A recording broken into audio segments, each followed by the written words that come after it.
You know, traveling is really about the intangibles, things that you can't touch, the memories, everything. You know, when you go to another country, you automatically start comparing. You compare what you used to compared to what you're seeing to try to make reason or make sense of what's going on.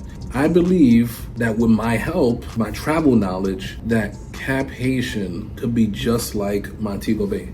Now, Cap-Haïtien is in the northern part of the country. Here's what I wanted to show you. I wanted to show you how I came across the two being so similar. So let's go to the strip in Montego Bay, right? So this is the strip in Montego Bay. So to the left, there's a lot of businesses as well as lodging. You got resorts, you got hotels to your left. You got a little bit on the right as well.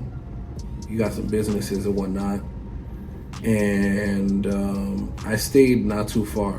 Look at Sandals right here. This white building to the right, that's Sandals. Doctor's Cave is close by.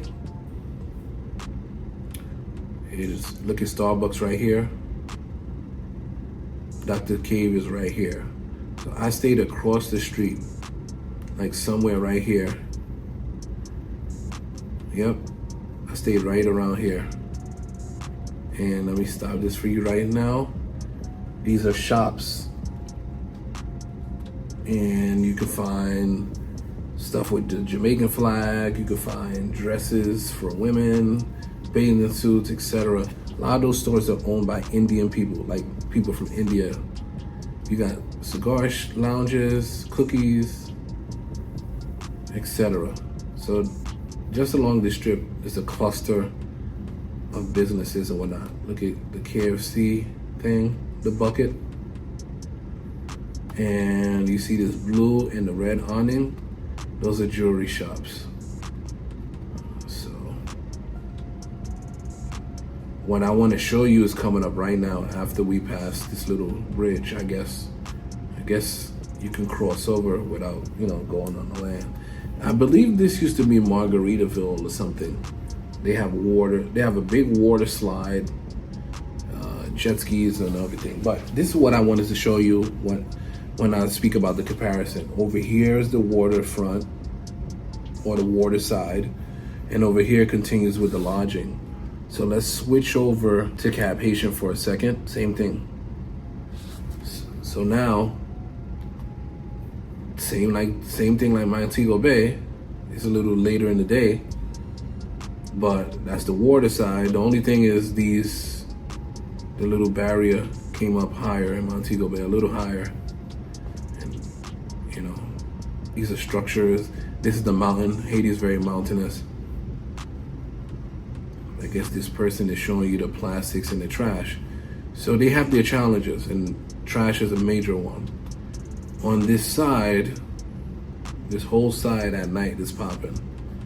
Whatever establishments, they sell food, they play music, people party, etc. So let me just stop that right there, because I guess that was the main point. So you see how I compared.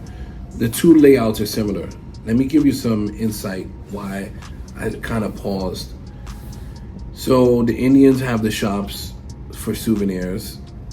Cap-Haïtien can have that too. They can have souvenirs. And what a lot of people don't know, if you're not familiar with Haitians or Haitian culture, there's a lot of artists in Haiti. They do paintings, they can make stuff out of wood. I mean, it's popular in everywhere in the Caribbean, but I think Haiti's like top level in terms of people being creative with their hands. So you can have the shops where people can buy these wares from them and take it back home with them. So you can have the shops / jewelry stores, because people can make jewelry as well. One thing I like that Montego Bay does is that they have a police force that's on the strip. It's like tourist cops. They can have the same thing in Cap-Haïtien to give people a sense of security, and have them there all day, pretty much, for the most part of the day. Even at nighttime when people are partying, have them close by. All right, so that's one thing that they could do. You got to protect the money. So clearly you have to protect the locals too, give them a safe place to party or whatever they do. But also, The outside dollar is what you're looking for. So you want the outside people to be a mouthpiece for you, where they say good things and entice other people to come and experience what you experience. So that's why it's so important for people to feel safe while they're having fun. The good thing about Montego Bay, when you get to the airport, it's only like a 25 minutes or so ride to the Strip. In Cap-Haïtien, the airport and the Strip is not that far, but the only thing, they have bad roads in a lot of areas, as well as trash. What a lot of countries do, they do a good job, I'm talking about in the Caribbean, they do a good job in separating where tourists won't see blight. Haiti, they need to work on that. Don't have it in the view of tourists. Like I said, you want people to say good things. You don't want people to be complaining about trash. And you want the roads to be good, especially in tourist areas, so you get the money in and out. You need to secure the bag. The more you do that, and the good thing about Cap-Haïtien, they have way more stuff that people can enjoy. They got people good. You can send people by the cathedral over there, because whether or not people are religious, they will go there and view it. You know, there's the French style structures in the neighborhoods where you can have, you can have other people selling goods to the tourists as well from over there. People want to venture out. Very friendly and everything like that. So, man, there's a missed opportunity so far, but I really want to help out the situation. All right? So, catch you guys in the next one. If any of you have any questions or observations, definitely let me know, and we'll be in touch.